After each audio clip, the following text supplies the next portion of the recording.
Hi guys! Magandang gabi po sa inyo lahat dyan. At ako na naman ito.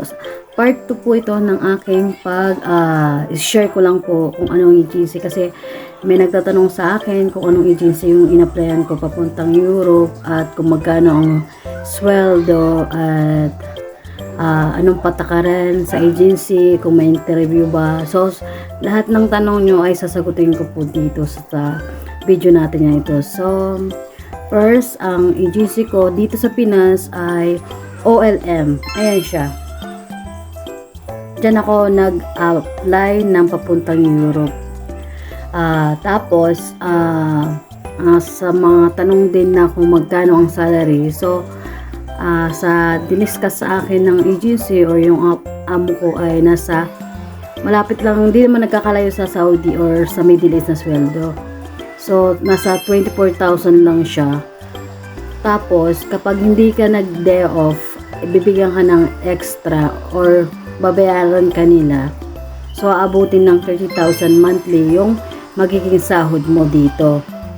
So, ayan na po yung mga agency na legit po sila. Ayan o, yung mga meron silang na-employed na mga bago pa lang nakakaalis. So, marami na silang naparating doon sa agency sa Europe. So, domestic helper po pala yung in-applyan ko. So, pag makarating ka doon, ang ano nyo doon ay may every week kayong day off. So, yung kapag nag-duty ka na, 12 hours yung duty mo. So, may 2 hours kang rest. Bibigyan ka ng employer mo na dalawang oras sa everyday mong pag-duty doon.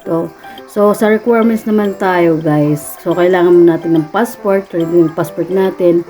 At mas maganda yung tinatanggap pala dito nila yung may mga experience na, especially dun sa mga Middle East. Na kagaya ko ay naggaling na ako sa Middle East. So, madali lang sa akin nakapag-apply ako dyan. Pero, sa mga kababayan ko na sa Middle East ngayon at nangangarap makapunta dito sa Europe, so ito na yung chance nyo na mag-apply dito sa legit na agency na ito. So yun na nga po guys. So pagkatapos po ay pag nakarating na kayo dito sa Pinas at kung gusto nyo mag-apply, ay nandiyan yung address sa baba oh.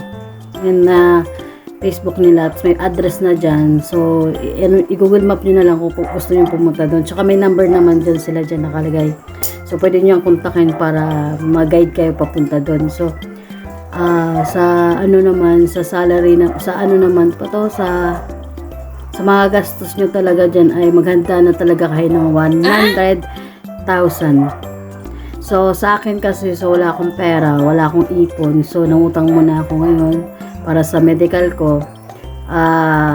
Ang pinakaano pala ng agency, kailangan may pang down ka na 10,000 plus yung medical mo nasa 5,000, tapos mag-apostil ka o yung mga ibang requirements kagaya ng NBI, kunin mo yan. Tapos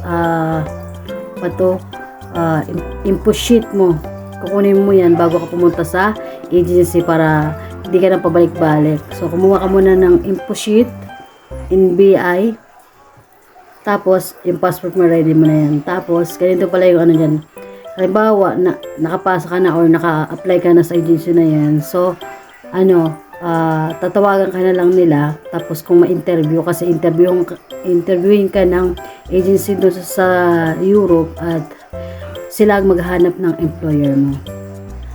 Yun lang. Tapos pag na-select ka na or na-employed ka na ng employer, so diyan ka na mag-aasikaso ng pamedical mo, kuha ka ng NBI mo, lahat ng requirements. Tapos magda-down ka ng 10,000. Tapos ang the rest na babayaran mo ay yung pagpaalis ka na. So yun lang. So abangan nyo po ang aking next video kung ano na pa ang nangyari sa akin or kailan po pa talaga yung alis ko. So, thank you guys. Doon lang po. Pakishare na lang po ng ating video na ito. At God bless po sa inyo lahat. Bye-bye.